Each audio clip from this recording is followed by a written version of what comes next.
Assalamualaikum warahmatullahi wabarakatuh. Shalom, salam sejahtera bagi kita semua. Halo rekan-rekan mahasiswa manajemen perkebunan semester 4.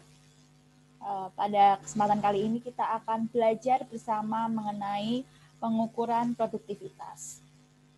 Nah, sebelum saya melanjutkan ke slide berikutnya, saya meminta pendapat teman-teman nih. Jadi mari kita berdiskusi bersama. Mengapa sih pengukuran produktivitas itu penting? Nah, teman-teman bisa memberikan pendapatnya di Google Classroom. Jadi teman-teman bisa berkomentar atau menjawab di forum diskusi. Dan bagi teman-teman yang aktif di situ, tentunya akan mendapatkan nilai aktivitas yang baik pula.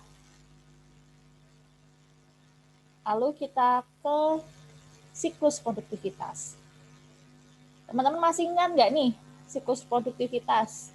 Ada di pertemuan kedua kita. Saya ingatkan kembali karena ini memang adalah suatu yang mendasar, maka saya akan ingatkan kembali. Yang pertama kali adalah pengukuran. Kemudian setelah pengukuran ada evaluasi. Dan yang ketiga perencanaan. Dan yang keempat adalah pelaksanaan perbaikan itu sendiri.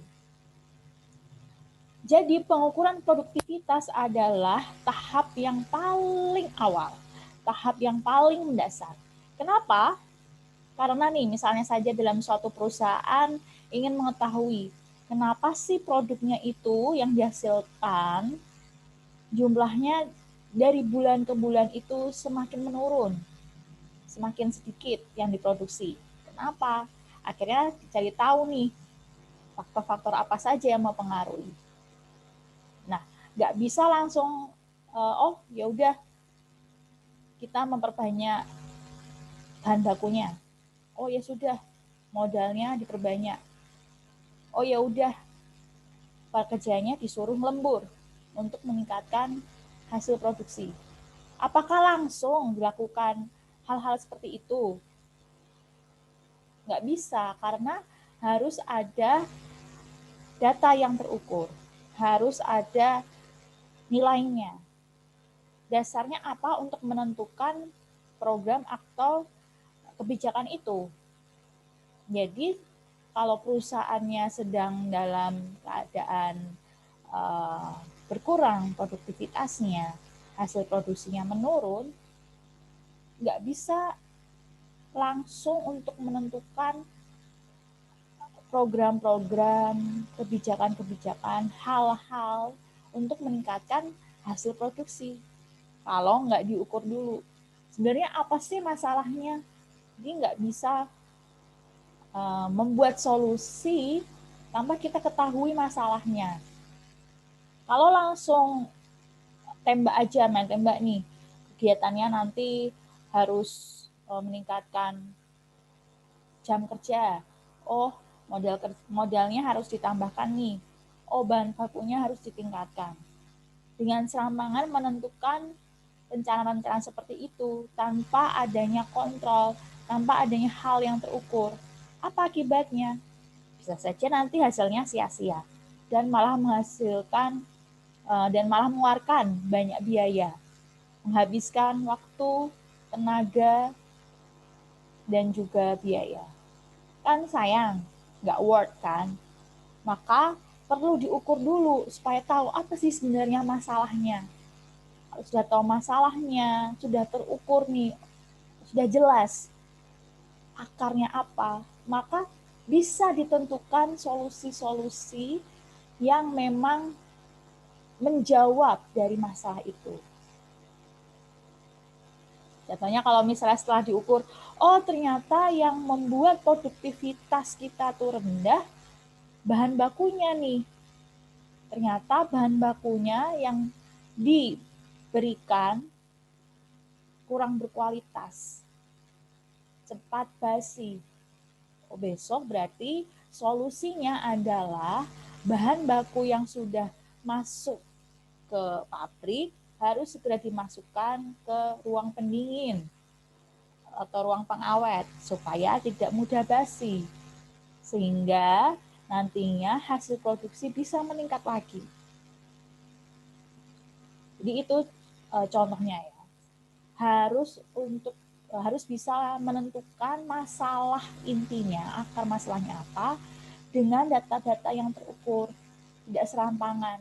Sehingga nantinya tindakan yang dilakukan untuk memperbaiki produktivitas tidak sia-sia, tidak membuang-buang waktu, tenaga, dan biaya.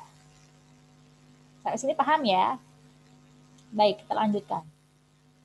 Nah, untuk mengukur produktivitas itu sebenarnya secara umum intinya nih hanya output atau hasil produksi atau keluarannya dengan input atau faktor-faktor yang mempengaruhi hasil produksi atau faktor-faktor yang mempengaruhi keluaran dari perusahaan.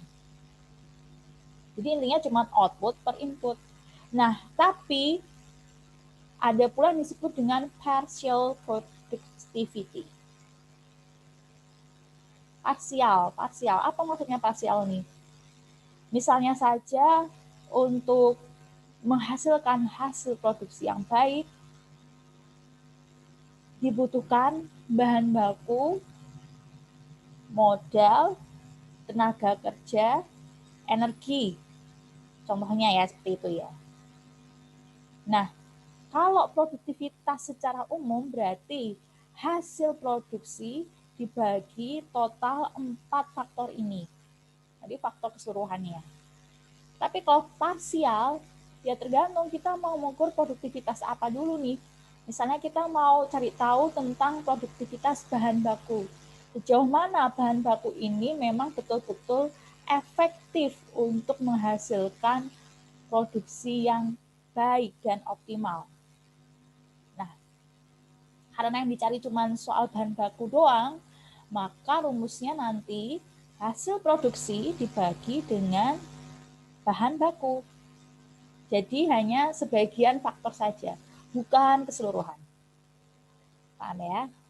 Kita lanjut. Lalu ada 3 tipe pengukuran produktivitas. Yang pertama adalah membagi atau membandingkan produktivitas sekarang dengan produktivitas masa lalu. Jadi mau dilihat nih, yang saat ini tuh sudah meningkat, sudah membaik, atau biasa aja lah itu, atau justru menurun. Supaya untuk kedepannya bisa dilakukan tindakan antisipatif. Lalu ada juga membandingkan produktivitas dari satu unit dengan unit lainnya. Ini biasanya kan dalam namanya perusahaan tidak hanya satu divisi ya, ada divisi namanya divisi produksi, divisi sumber daya manusia, divisi riset dan pengembangan misalnya. Nah, membandingkan nih produktivitas dari divisi satu dengan divisi lainnya. Tujuannya mau dilihat sebenarnya divisi mana sih dalam perusahaan itu yang paling lemah, yang paling kurang produktivitasnya, sehingga bisa dibenahi.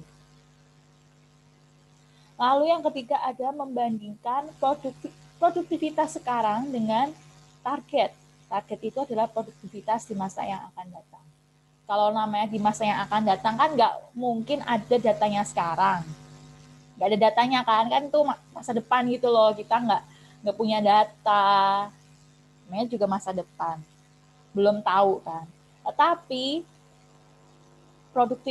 pengukuran produktivitas di masa depan yang dimaksud adalah perkiraan.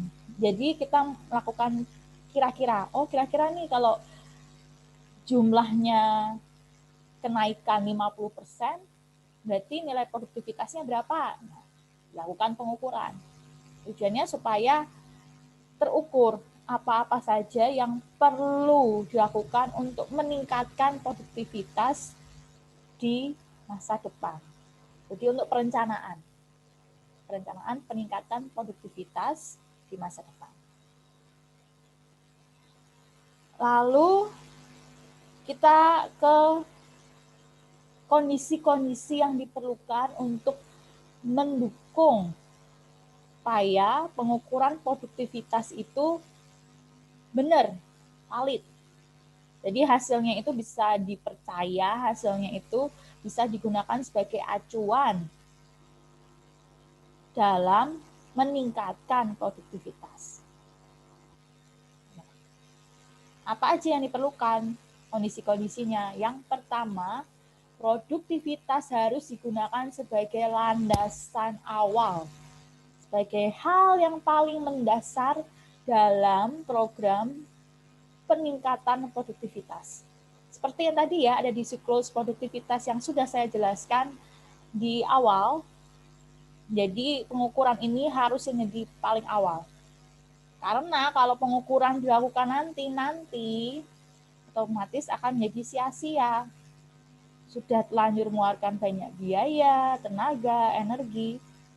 Ternyata masalah yang diketahui itu bukan masalah akarnya. Jadi belum bisa menentaskan akar masalah produktivitas. Maka perlu untuk pengukuran yang mendasar dari awal. Kemudian produktivitas itu diukur harus dengan fokus sesuai dengan yang mau diukur itu apa. Maksudnya bagaimana nih?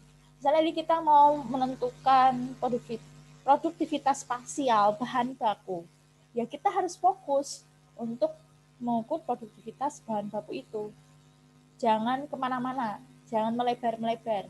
Yang diukur ya dari data bahan baku dan hasil produksi. Ini fokus pada apa yang mau diukur.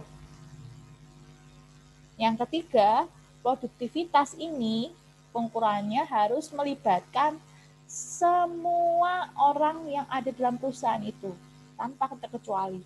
Pegawai-pegawainya pun diajak. Jadi tidak hanya bagian dari direksi saja yang melakukan pengukuran produktivitas, tetapi seluruh pegawai pun diajak untuk ayo bersama-sama ukur bareng-bareng nih produktivitas supaya nantinya tujuan perusahaan dapat tercapai, yaitu apa? Peningkatan produktivitas secara optimal. Lalu yang terakhir adalah pengukuran produktivitas harus bisa menghasilkan data yang akurat. Nah, bagaimana untuk mendapatkan menghasilkan data produktivitas yang akurat? Ya, basis data awalnya harus valid juga. Jadi tidak ada yang namanya perubahan data, apa ya namanya ya, markup. Jadi merubah sembarangan data, dibuat-buat datanya, tipu-tipu hanya supaya hasil produktivitas yang terukur itu bagus. Hanya untuk menyenangkan gitu loh, menyenangkan dewan direksi. Oh, produktivitas perusahaan ini bagus loh, sudah meningkat. Padahal itu data basic datanya, data yang digunakan untuk pengukuran ternyata datanya nggak valid. Datanya dilebay-lebaykan. Akibatnya hasilnya pun lebay, hasilnya pun nggak valid. Jadi tidak boleh mengubah-ubah data sehingga data yang dihasilkan, data pengukuran yang dihasilkan pun juga tetap valid. Jadi jangan diubah-ubah. Lanjut. Untuk metode pengukuran produktivitas ini ada banyak. Yang paling sederhana adalah yang tadi di awal, yang saya katakan rumus formulanya tuh ya cuma output per input. Udah, selesai. Ada juga dengan cara bacanya ini gimana ya, mundel apa mundel? Ya itulah mundel ya. Nah yang kedua ada APC, kemudian juga ada Cobb Douglas, dan yang terakhir OMAX. Omex, ABC, dan Code Douglas kita akan lakukan, kita akan praktekkan. Jadi sebagian besar dari pengukuran ini kita akan pelajari. Tentunya akan jadi nilai tambah buat teman-teman ya. Mendukung untuk kuliah teorinya. Sehingga karena nanti sudah dibahas di praktek, saya tidak akan menjelaskan ini. Teman-teman bisa eksplor di praktek. Lanjut ke pertanyaannya nih. Kan tadi ada metode banyak tuh kan. Lalu metode apa sih yang paling cocok, yang paling pas banget nih buat produktivitas perusahaan, buat pengukuran produktivitas perusahaan? Apa? Apa yang paling cocok kira-kira?